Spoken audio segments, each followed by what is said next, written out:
we're going to draw in Buttercup. And this is exciting because the two of us have been really passionate. This video is us collaborating to discuss what is going on in the world right now. It's just crazy and it's very surreal. It's like a really bad movie being played out in front of us. Now we're going to try to have this conversation. This is a conversation a lot of people aren't going to be crazy about, because we're going to touch and rub some wounds. And yeah, the dialogues, the conversations most people don't want to have, we call that real talk. You know, they're not candy coating anything. We're not beating around the bush. We're just going to go diving on deep. There she is. Okay. Tell us all about yourself. Oh, I'm here to lead a revolution. It's called the Radical Love Revolution. We're here to clean up all this shit. It cannot go forward. Not on my watch. I'm excited. I'm energized. I don't care if I ever sleep again. I will fight until every last child is saved. I will fight until every last pedo is incarcerated. Our next job, or my next job, is to get back to that place I was at a few weeks ago when I was preaching to the world. Radical forgiveness. We are not love if we do not forgive. Right now, I want to cut their dicks off, but I'm working hard in my silent meditations on coming back to that dimension, because I know I've known for long enough, and I carry that wisdom that I am bullshit if I speak about love, if I cannot forgive. Right now, I can't find that. Not in any place of my being. I am praying to every God in every dimension to show me how to do that. We'll get there. That's it. But these fuckers are going down. The kids are coming up and out, and this is done. We ended. It's beautiful. I mean, on the one hand, it's as grotesque. It's so beyond comprehension, even though I've been looking at this, as I know you have, for many years, and we're very well versed in it. I'm going into shock every day, just actually shock. I'm very familiar with shock. It's very traumatic to the body. It's very traumatic to the psyche. It's traumatic to the soul.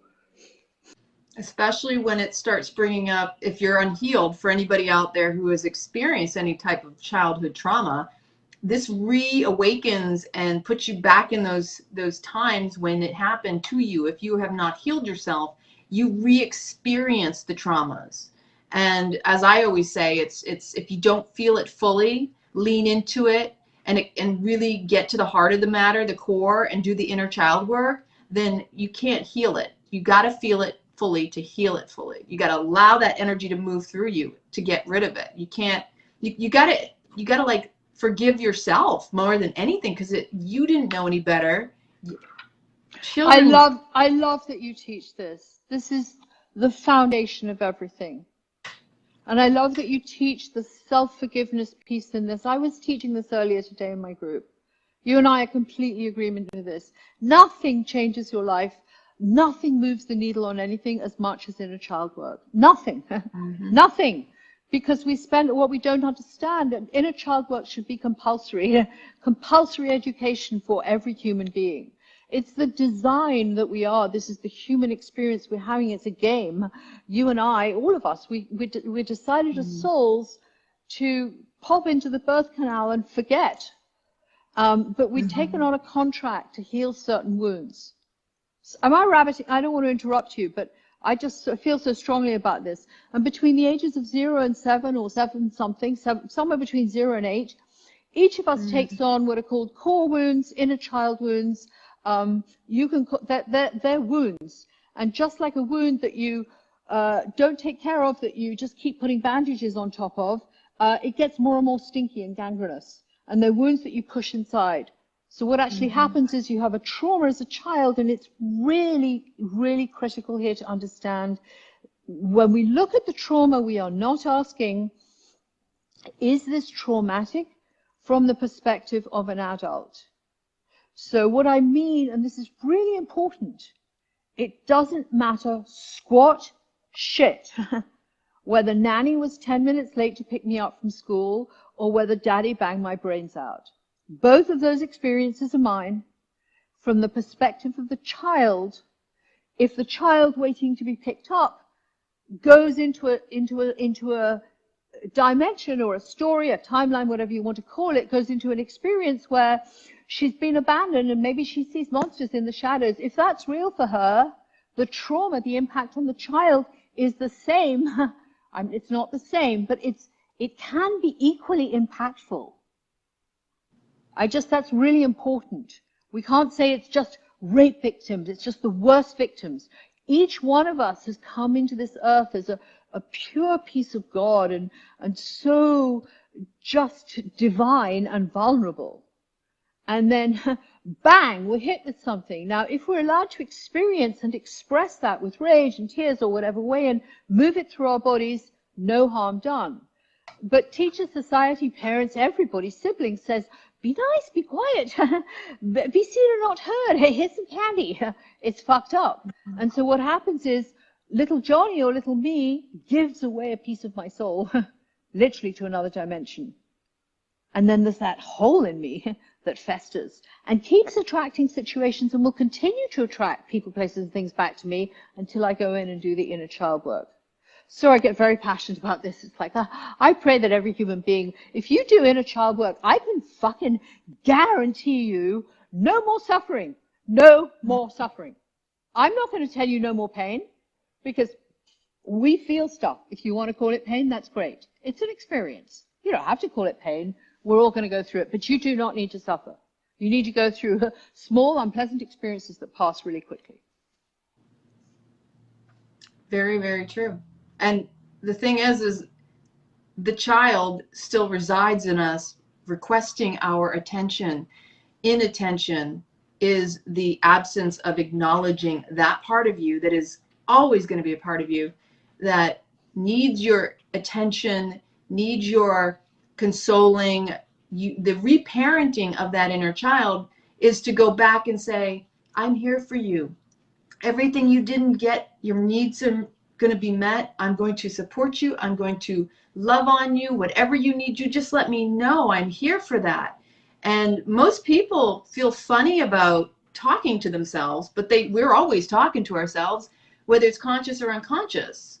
This mind chatter is constantly going, so you might as well make it loving and be conscious and do it deliberately. The more deliberate you are, the more you're going to find the magic starts appearing, because your inner child will go, oh my gosh, I'm so happy you finally acknowledged me. And then you start getting these bursts of childlike creativity and joy and wonder and just, it's like an explosion of everything you are, because we are intuitively more attuned as children.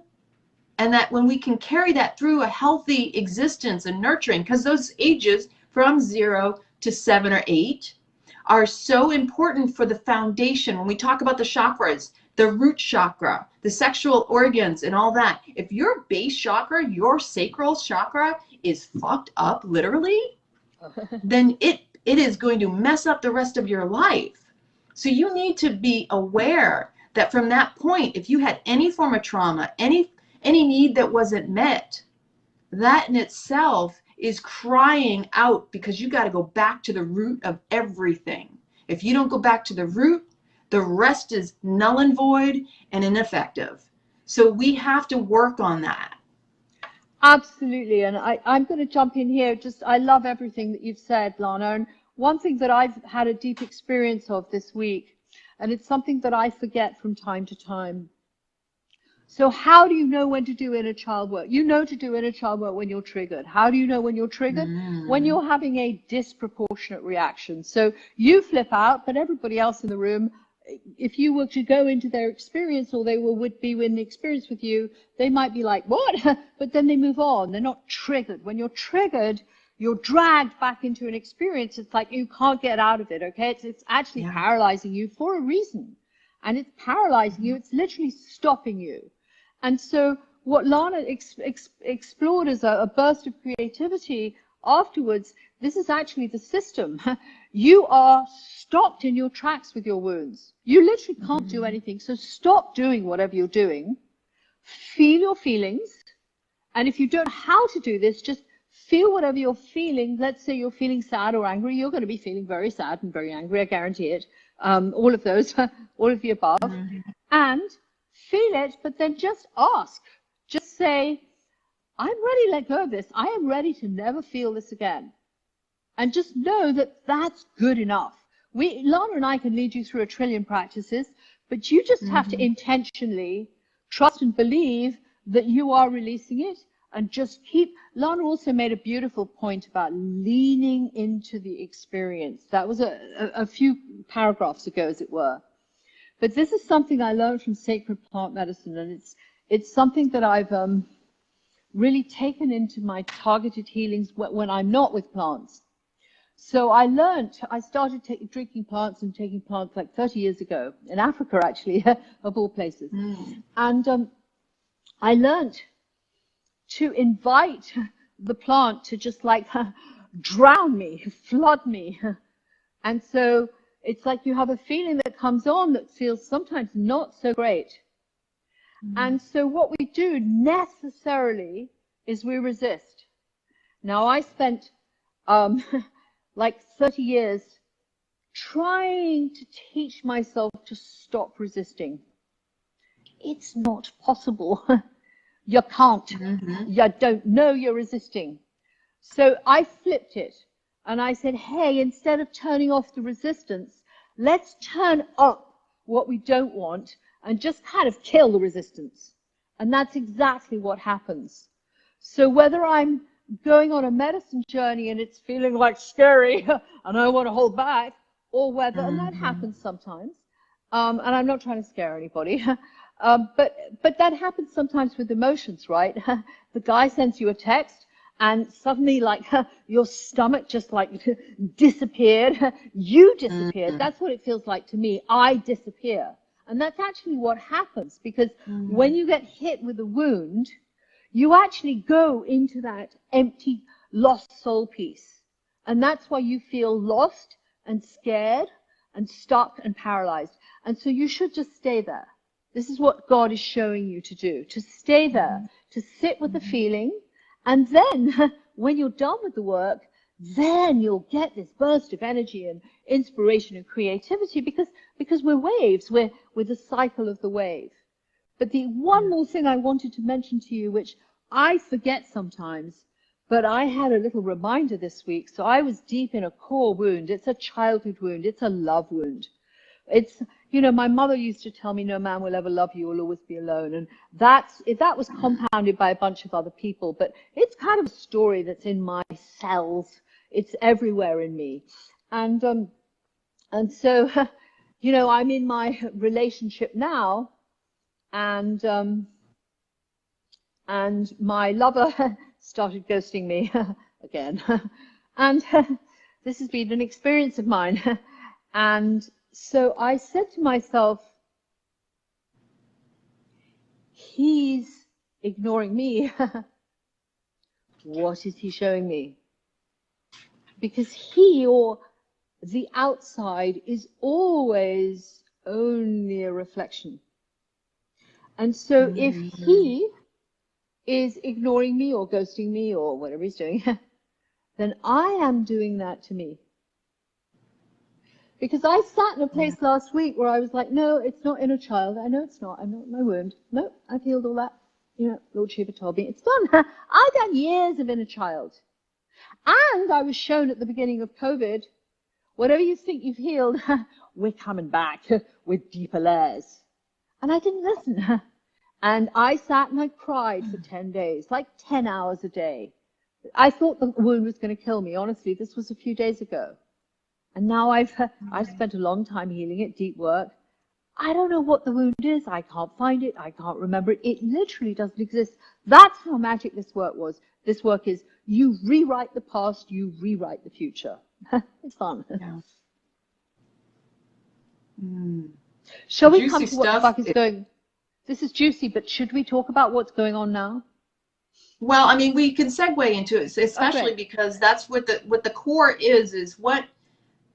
So what we're segueing into regarding this pedophilia and such, for anybody who already has these wounds in their life, you are going to be triggered. It's going to happen because, again, like we just were expressing, you're going to revisit and re-experience what you have not healed. And when you're in that space, you are experienced. This has been said by all of the professionals in the psychological areas and field. They say that when you are triggered, you go through the experience like you had it back then, and then with every other experience on top of it. So it's a compounding of your experience being re-triggered and re-traumatized and be replayed in that moment. So whenever you are triggered, if you can capture and be the witness and an awareness, because awareness is key. Awareness only brings you to the point where you get to choose. Am I going to ignore it and create more problems, or am I going to lean into it and allow it to flood me so that it can flow through me and not be stuck any longer? So when these things start coming up, as she was saying, basically this time has proven it's time to do your shadow work. It's time to look at your stuff. And if you're not willing to, it doesn't matter. It's going to come up. You may not like it. You may be non-confrontational, but you cannot deny what is in you, what is a part of you. It is still a part of you that needs to be loved and accepted, even if you don't like it, if you think it's the worst thing, you're ashamed of it. You need to embrace that, because that shame is not who you are. It's what you were told. It's always a condition. So let's segue in. This has been stuff that's been coming up. I have questions. I have ideas, but I'm gonna let Buttercup go on this one, because are we on inner child, or we're going into the pedo thing? We're just going straight on in. There's one point I want to make about the inner child and the pedo, and it is important. It's a little some of you may be feeling triggered, and you may be saying, this never happened to me. And I'm here to tell you that you need to keep asking, did this happen to you? And the reason I'm telling you that is because Lana uses the word experience. We are triggered and we are going into the experience. An experience does not mean you have the memory. I'm going to say something kind of ugly right now, because I need to make a point here. My father raped me for, I don't know if it was 18 or 20 years. It was a long time. I had no memory of it until 5 years ago.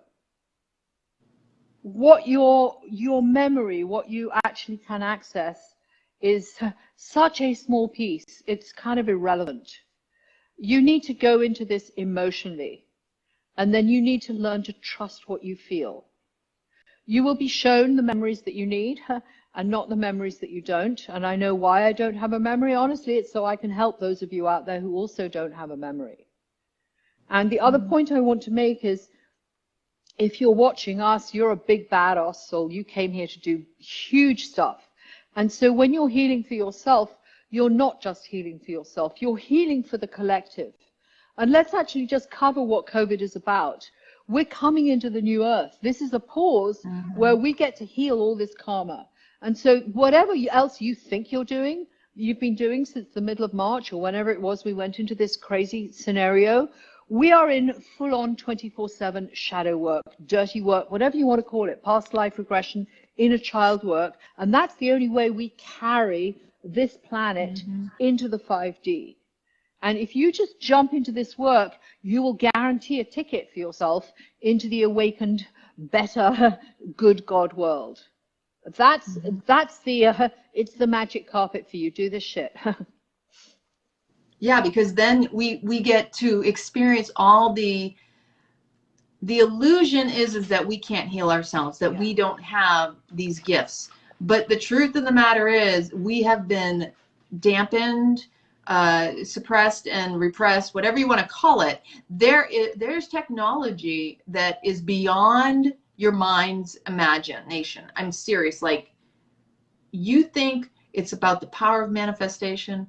This is the power of instantaneous. Like, this goes so darling, you and I can move objects with our mind, which means we can teleport, because that's all teleporting is. Let's get real. This is actually not, and you're talking about dampening of the mind. This is exactly what's going on. We have been suppressed literally as beings, but what's much more exciting is we've been running on 2-strand DNA, and we're designed to run on 12-strand DNA. I go to spaceships almost every night, and I'm downloading the codes. That's why I have a strong body, so I can translate 12 strands coming online for me, and for any of you that want it. That puts us into immortal, live forever in this body. This is really cool shit. Really cool. Not because we don't want to die, but because we have work here to do. When I say forever, it's as long as the soul needs to. But that's fun stuff. And all it takes is the power that we have. It's not really of the mind, it's the power inside of you. There is it's a willingness. It's a willingness. And the other piece, which is, to me, I call this my most magic wand. It's the T word. It's called trust. I fucking trust myself. And that is the greatest gift I have ever given to myself. Yeah, and interestingly enough, the stronger you are in your knowing and your trust, the more people come at you telling you how you should be, how they think you should be. I get that a lot, and I'm like, you know what? That doesn't play with me anymore. Well, hello. That's when people say that to me, I'm saying thank you for pushing back. You've shown me. You've shown me much more deep. No, you've shown me more how intense I am about going in the other direction. Like, no, fuck off. Thank you for reconfirming for me my commitment to my fuel. Purpose. You know, and any of you out there that feel like the resistance, it kind of like makes you feel a little bit taken back, and maybe sometimes it throws you in a little bit of a depression. Use that energy and harness it and turn it into you. This is something that you can easily enough do. Switch it, your mindset, and go, oh, I've got resistance. That's power. Take that, use it as your fuel to drive you even harder. A couple times that people have made comments, I'm like, thank you very much. You just reinforced that I am doing this for the right reasons, and I'm doing it for you. And I have compassion for everything you just said to me, because you needed to be heard and seen, and that's why I'm speaking up for you. Because even if you're attacking my character or attacking me in whatever way, that's showing me that there's a part of you that also wants to be heard for what it is that you need that didn't get met. Beautiful stuff. But most people are not going to catch themselves. They're just going to externally vomit because they don't want to internally work on it. Because that's hard stuff. The further you run away from it, the harder and faster it's going to chase you. And we're in a moment now, this is a squeeze, we're in a moment where, you know, before COVID, perhaps we could sneak around the sides of things. Now it's full on. It's like it's right in our faces. We're losing our money, we're losing all our health, we're losing our partners. It's like it's all happening. We're being stripped bare. And which is beautiful. We're a clean slate. But let's talk, this is a beautiful way, I believe, Lana, to segue into the pedo stuff, because you're talking about using energy as a catapult, as a springboard. And I want to get the world fucking angry about these pedos, because my rage, anger is a high emotion. I can get the chart, but I love to show people the map of human consciousness from Power versus Force by Dr. David Hawkins. David R. Hawkins. It's a picture, and it shows you that shame is at the bottom. It's the closest emotion to death. But kind of apathy and depression and guilt and stuff is like shame and guilt, but they're very low. They're low energy. It's quite hard to get out of those weak, apathetic, depressed places. But anger is like 2 spots below courage, and from courage you're in the light. So it's not that hard. So I'm going to be posting vile content because it's working for me. As I post this shocking stuff about the pedos, I'm getting revved up, because we're at a point, everybody, where I am just really begging you on behalf of Lord Shiva, who is commanding me to say this. We have to do something fucking now. We have to take our eyes off the distraction. And there are a lot of you who are saying the virus is not a distraction, and the masks are not a distraction, and many things are not a distraction. I want to reframe everything for you, because honestly, everything in the 3rd dimension is a distraction. Whether it's my boyfriend making love to me, or my father banging my brains out. And I'm sorry, that's a very crude sort of lineup, but it just came through that way. My job is to keep my eyes on God. And I am not working in the third dimension in transmuting this pedo energy. I am working in every dimension, because this reptilian shit, this planetary warfare is, make no mistake, we are in beyond World War III. We are in Armageddon. We're just not fucking awake to it yet. We are in it. Like, this is a war that we've never experienced. Only it's not just on this planet. It's everywhere. So, yeah, whatever you're talking about, whether it's money or your boyfriend or your virus or your boobs or whatever it is, it's a distraction. Yeah. And especially if, in the majority, I'm going to say this, because of the distractions, you're not in your 100% optimal self. You're reaching for comfort foods. You're reaching for something addictive. You're reaching for more things to numb the pain. And the more you numb the pain, you numb the joy. So if you're not in your highest expression of yourself, you're not in service of yourself or anyone else. So for example, you want to find the joy. You don't want to dive into the pain and the anger that other people are experiencing to go along and get along. Like, that's just another mind fuck in itself. Like, people are dying, people are suffering. Yeah, but if you're the one in the lifeboat, you want to save them, you got to stay high in your vibration. You don't want to jump down into their stuff, because then you're not saving anybody, and you're instead you're jumping down in it. You got to stay high. You got to work on you. You got to work the inner child work, because if you're not doing it, it's no service. And you people talk about being selfish. You need to be doing the selfish, selfless service, which is the personal healing. And without doing that, you are not helping and serving. You're just going through the motions. And as they say, you're basically living to die. You're not dying. Or you're living to die. You're not living this moment. So can I just jump in on the addictions here? Yes. Because I'm sorry, everything is happening to me. Equipment is bursting, or it's sort of exploding at me. Let me just try and stabilize the camera. Sorry about this. So we're at a moment where addictions are at an all-time high, where suicides from addictions and overdoses are at an all-time high. And I'm not looking at the statistics of COVID, but I am feeling into the statistics of the terror that's out there on every level. And I just want a word for addicts, because I am the walking textbook on addiction. I was the world's worst addict. I personally believe that I'm still an addict. I don't draw a distinction between taking a hot shower and enjoying that experience to take myself out of another experience, and when I was bulimic and abusing weed and all the other revolting things that I've done to my being.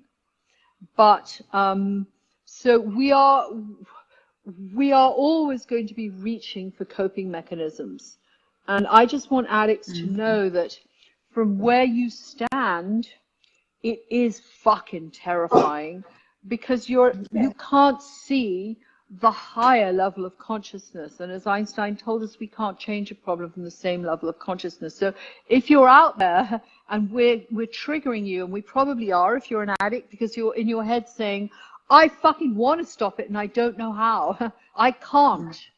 I just want you to know that you think you can't stop it. It's a thought pattern. I want you to know that you can stop it fucking now, and it doesn't take all your willpower.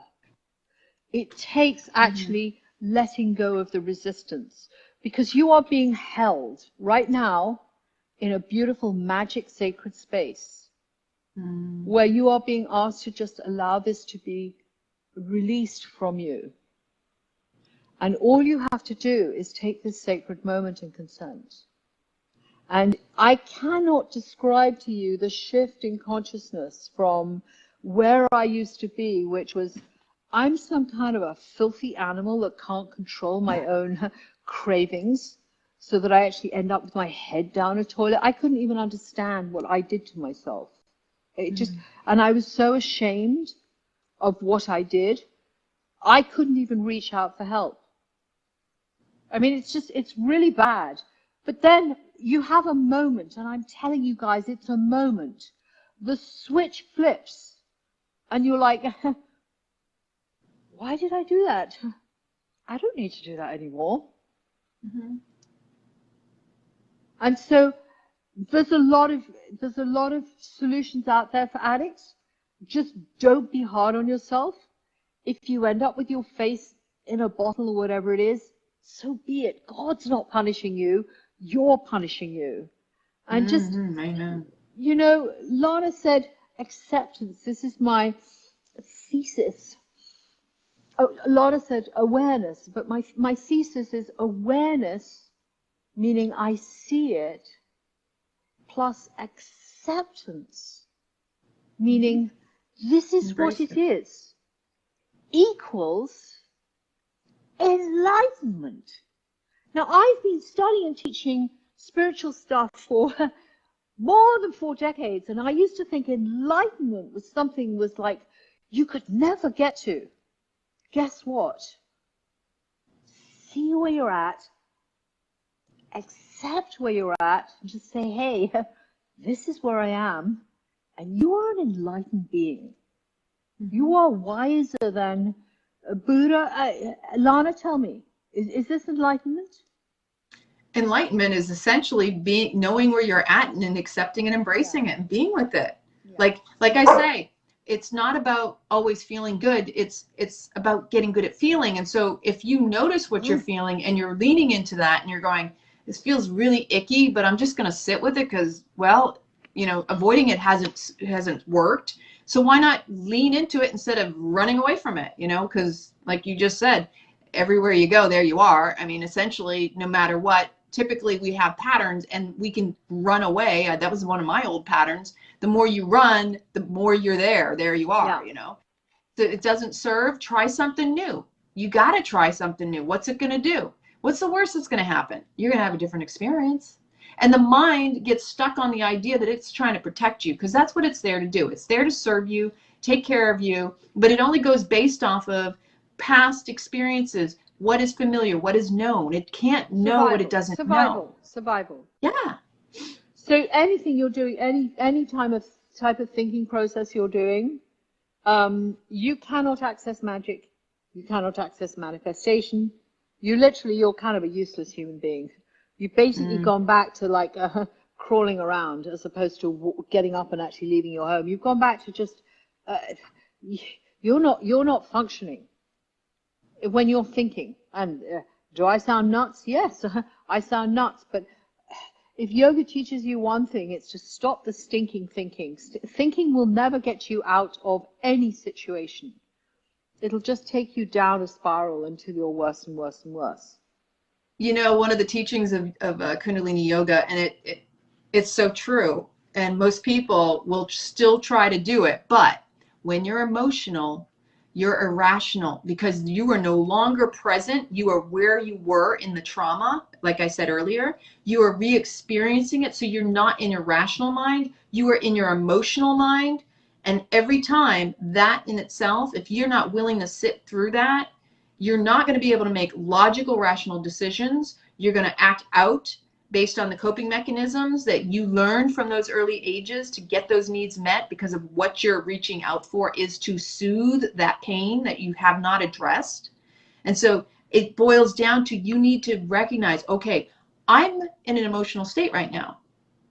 I am in no position to make a choice or a decision, and nobody should try to force you either, that you just breathe into that, like really breathe and be in your body, because you got to be in your body. This is why we're humans. This is why we incarnated into physical form, to experience all of this.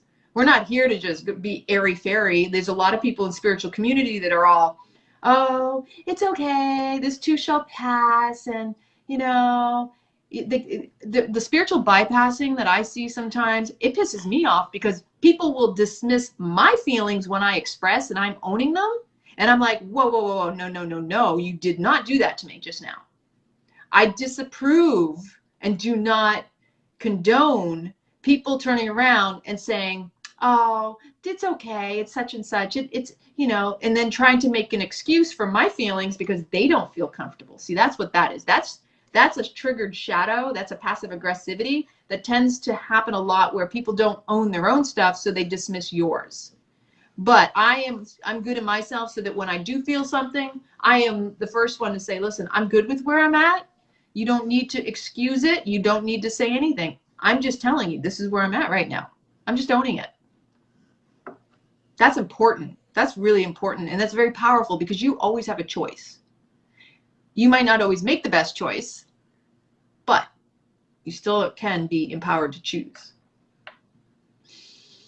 So, can I pick a bone with you? Oh yeah. I part company a little with, I think it's semantics. I love what Lana just said about, I'm emotional, I'm not going to make a decision when I'm emotional, I can't do anything logical. This is where I kind of part company with most people. In my experience, the world of logic is here, and the world of God and magic is there, and they do not connect. So on the one hand, she's totally right. When you're emotional, you're ill-equipped to make a decision in a 3D world, right? Because you're overreacting, you're triggered, you're in your wound, and so you're disproportionate, you're out of whack, you're just out of whack, that's it. You've been thrown out of alignment intentionally so that you can heal this piece that's out of alignment. But I don't want you to come back to the place of logic, because the place of logic can only take you to this stinking thinking survival of the fittest, right? Yeah. I want you to go out of logic, beyond. I don't want you to go actually into logic. I want you to bypass logic. I want you to go be outside the brain, and we can do this with breathing. We can do it with yoga. We can do it with visualization. We can do it with meditation. We can do it with mantra. We can do it with painting. We can do it with brushing our teeth. We can do it actually with anything. We just take ourselves out of the thinking. If ever I find myself thinking, I fucking cut it off. I give myself a little pattern interrupt. And I can give you ways to do that, but you learn to just stop the thinking. You stop the thinking, and then you progressively stop it further and further back. So you stop the thoughts arising. Then they never come up again. I don't think. I do not think.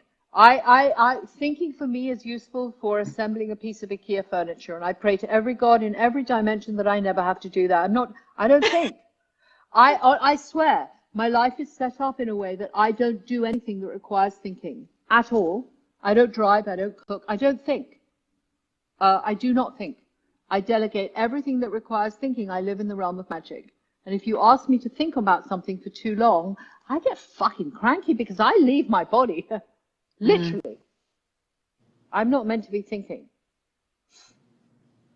Very cool. That's a different way to do it. And let's talk about the choice piece, because I'm just going to draw a distinction, and we're just teasing each other because I know we're actually exactly on the same page. But I'm going to draw a distinction about.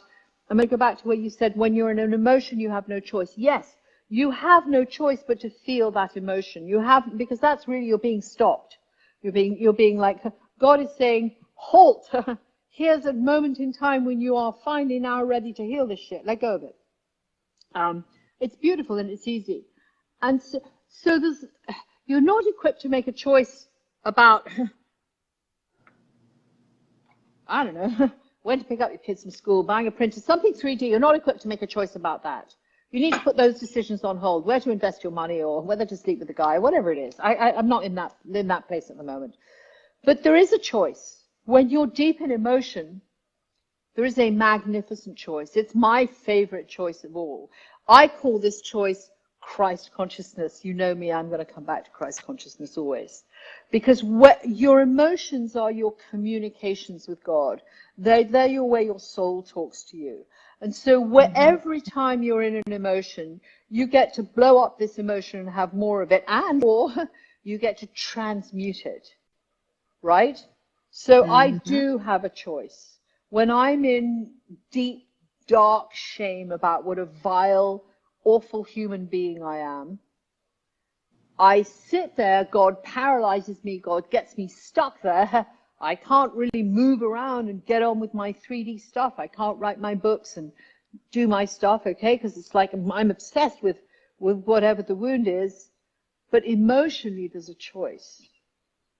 So physically, don't do anything. But emotionally, every breath, every moment is this coming of Christ. It didn't happen once or twice. It's happening in every breath, people. And it's this place where I get to say, I choose love. And it's deep. It goes very deep. And one of my favorite Buttercupisms is very relevant here. It's feel the love and ignore the behavior. So I'm going to give you, I like to ground this for you. I want to give you like a really tangible example. And I'm going to come back to my boo, my darling, and him ghosting me, because it's tangible. We can all feel that. We've all had that feeling, right? Ah, he's dumping me. Whatever. And yeah, it's a moment where I go into, no, this hurts, fuck, I don't want to feel this. I get a beautiful choice. I get a choice which says, where I get to say, I do want to feel this. I want to feel this. I want to heal this. I want to transcend this. I want to get beyond it. And I want to change. It's like it's a piece of energy, right? Everything is energy. We're all energy. You're energy. I'm energy. There's energy going on between us. All the viewers are energy. But also the relationship between you and I is an energy. And so I like to think of it as like a glob of energy. And that glob of energy, which you can call abandonment or abuse or disrespect or I don't know what you want to call it, but it's yucky energy. And I get to sit in that and do what I came here to do, which is magic. Actually change that to more love. So it's very beautiful. It's a very beautiful moment. And you know, to expound upon what you were saying in this Christ consciousness, it's really not a thought as when you get into the intuitive guidance system, because that is alignment with your heart and soul. That's your integrity, your willpower. That's all the language of Christ consciousness is recognizing so much more. This is just to observe. All this is sitting on the top to observe. It wasn't here to rule. Like, if you want to get into a conversation about kings and queens, they're not meant to be sitting on thrones. They're down there doing the dirty work with the rest of y'all. But you're not going to recognize the true kings and queens because you think they need to be sitting on a crown, and nobody's better than anybody. That's the beauty. But this is where the head tends to get us in trouble. It thinks it's protecting us because that's how we've been trained, indoctrinated into these cultures and these different societies. But our heart is where it's at. And so when you are in the place of fear, because you can only be in one of two places, you're either in love or you're in fear. And when you're in the fear department, it's usually the fear of not having, receiving, being love and being disconnected from that. But that love space is just saying, oh, it just takes you, it moves you. It's a spirit, inspiration. It is all that is. That's why the breath is the most important thing, because we wouldn't exist. And every time you take a breath, you are breathing in Christ consciousness, the life force, the spirit, source, creator. That is you. That is the love. Every breath is the love. And that I'm going to go beyond. I'm going to go beyond, and I'm really radical here. Every breath, every inhalation for me is a rebirth, and every exhalation is a death. Now, that's in some ways that's kind of a truism. It's like it's a nice sentence. Now you're going to think I'm really wacky here. I think I'm really wacky here. I find it hard to say these words, but I find myself saying these words a lot. I had this conversation with somebody earlier this afternoon. So we talk about near-death experiences, and people talk about ego-death experiences. I don't know. I've had a bunch of real death experiences. like a lot of them. And I know I die with every exhalation, and I'm born again with every inhalation. I'm telling you. I mean, honestly, the deepest experiences I've had of this are on the medicine. I know I've died, and I come back, and the first thing I say is, fuck off, death, I'm immortal. It's for sure. It's wild. But it's, yeah, it's so, you know, you will never find peace in life until you make peace with death. And amen. My divine mission in such a deep way is to hold space and lead people, teach people, hold people whilst they dance into death and bliss. Because death and bliss are the same thing. Yes. Death and love are the same thing, and yet we spend our whole human existence like, no, not death. And it's a deep conversation, but I know, but these are the conversations I love to have. Yeah, yeah, don't talk to me about the weather. Talk to me about life and death, like real talk. Yeah. Should we talk about these pedos? No, it's 8 not o'clock much now. Okay, good. So we're good. I mean, I have to go to bed soon. I'm not kidding you. Seriously, She's I get amazing. up at 2. She has a totally different sleep schedule, which I admire because she's in the Vales. Well, you don't know my sleep story. You don't know my sleep story. My sleep story is I spent. Shall I just go clean and actually go public about it? If you're willing, I'm listening. I'm calculating, so I'm trying to remember the dates. It was this year.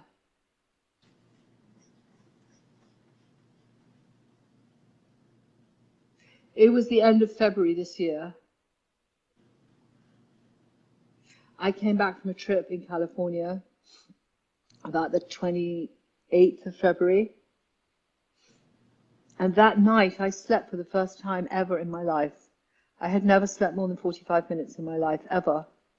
Wow. I spent my whole life traveling all over the world, training and doing brain trainings and having stuff pumped in and out of me, trying to teach my body to go to sleep. And I could not sleep. This body couldn't sleep. It was a lot of karmic loops. I knew what it was. I mean, I've been working on it for my whole life. And yeah, things happened. And my dream in life, I always said, like, if I can sleep, I can fly. I can't tell you what it feels like not to sleep, like ever. It's hard. It's hard because you never reset, ever. And so, yeah, so when I say I get up at 2, I say it's like the joy that ripples through, because it's such a big deal for me that I can control my sleep. And I do now. I lie down at 9 something. And I sleep like a baby, and I wake up way before the alarm at 2. And it's just such a beautiful thing. And it's honestly the greatest. Everybody takes it. You know, we take things for granted. You know, people look at me and I'm a 12 times world champion bodybuilder. And, you know, I've got a cool, very exotic, glamorous life on the outside. But what we don't understand is what's actually going on the inside. You know, and I just can't tell you. It's like I used to lie awake night after night after night, and it's my nerves were fried. I couldn't breathe. I couldn't relax. I couldn't find anything in me. And then I would take myself to, like, you know, what's it feel like to be a crippled or an injured person or somebody with a real problem? And I would, like, beat myself up. But it's like everybody's got their own. We're only given what we can deal with, what we've chosen to take on as a soul. And give yourself some courage, because whatever you're going through right now, you're a fucking brave soul, and your soul chose that, and you more than have what it takes. And you are surrounded in every moment by trillions of beings and aliens and angels and wizards and fairies and unicorns and literally everything in your imagination. That's the real shit. The stuff you see outside, that's bullshit. It's a delusion. Right, Lana? You know I'm talking for real. I'm not on drugs here. I'm actually talking for real. And you are, whoever you are, wherever you are suffering, whatever it is, you have access. All you need to do is say, please help me. And you're good to go. You're taken care of. It's going to work better if you keep tuning in and actually feel that you're being taken care of, that maximizes it. But even if you don't, you're taken care of. And being grateful also makes so much, it reinforces it. Like the more gratitude that you have for even the stuff you don't yet see, you don't believe you have, you already have it. The moment you choose or you ask for it, it is given. But like being grateful for it before it happens and speaking in terms in your mind that it's already happened, like talking in terms of present tense. Don't be when it happens, because then it will always be the lack type thing. You got to bring that in. I tell you why, I love what you're saying there, but for people who don't do that work, Lana, they don't understand what you're talking about. So I want to send, if there's anybody watching who doesn't understand how to change the patterning of your brain so that you tap into abundance and everything you want, Lana and I can teach you that, but I want to send you to somebody who can teach it to you better than we can, and then we can teach you other stuff. I want you to go to YouTube and look up Abraham Hicks. And I want you to listen to, it's actually them, but I'm going to call it her. I want you to listen to them forever because she's cool and she's funny and she's fun and she just owns this space. She's going to teach you how to train your brain to get into what she calls the vortex, which is where every miracle that you ever need and want happens. She's the bomb. I mean, she takes you only so far. She's not going to help you with love relationships. Honestly, she's not that great at it. But when it comes to just manifesting, just how do I bring into physical form my dreams and stop fucking my dreams up with my brains, personally, she's the bomb. I listen to her still a lot. I've been listening to her forever. I do like a little ab workout first thing in the morning. I do like a 15-minute little sit-up thing, but I don't want to listen to the fucking girl that teaches the ab thing. I turn her off and I have another device and I listen to Abraham because she makes me giggle at 2:30 in the morning when I'm... Well, and especially because the way the humor comes across, it's like lighten up. It's really like, it really is that simple. It really, be a little kinder on yourself. Yeah, she's awesome. You're going to learn a lot from her. She's there've been times in my journey to awakening where I've been lying on the floor wondering if I was going to get through the next breath or the next moment, the dark nights of the soul. There've been plenty of those. And honestly, when I don't know what to do, I switch on Abraham because I can guarantee you'll be in a good mood. You're like 3 minutes into her. You cannot hold a bad mood, am I right? She's very powerful. I'm just a raving fan of hers. So if you're down and out there and you don't know what the fuck we're talking about, go and listen to some Abraham Hicks. Very cool. Well, here's the thing. So we talked, and we really want to do this more often because we really want to have these kinds of conversations. And we were thinking weekly to start out with, and potentially maybe even in person together this weekend if she does make a surprise appearance for my birthday. Is it this weekend? Yeah. We'll have to talk. Let's jump on a call. We'll talk after this. Yeah. So anybody, if this interests you, let us know. Send us, in the comments, let us know what type of topics you want to talk about.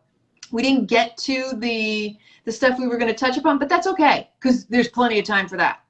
And maybe it's better we didn't because it's going to be a lot for people to handle. And we just want to really, we're being kind. We're really just, what's the best word for it? We're kind of like, we're giving you like some precursor setup just to be aware that everything stems from your traumas, your childhood stuff, and be willing to look at your stuff and don't feel ashamed and don't even feel like you have to explain yourself. I mean, truly what it is what we're all going through, everybody's going through something.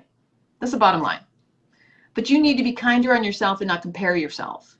Because when we lose sight of our own stuff, we lose sight of ourselves. And therefore, that's how we lose connection with others. When we lose connection with ourselves and Christ consciousness and all of that, we lose connection with all of life. And that's what we're really trying to bring it back to. We're really trying to bring it back to being present in this moment and appreciating it for what it is. Whatever it feels like, it's okay. The true enlightenment, like we were just talking about, is owning, embracing, and just being wherever you're at. Honor that. Love it. So good night, everybody. We'll see you next week. Love you, love you, love you. Mwah. Bye.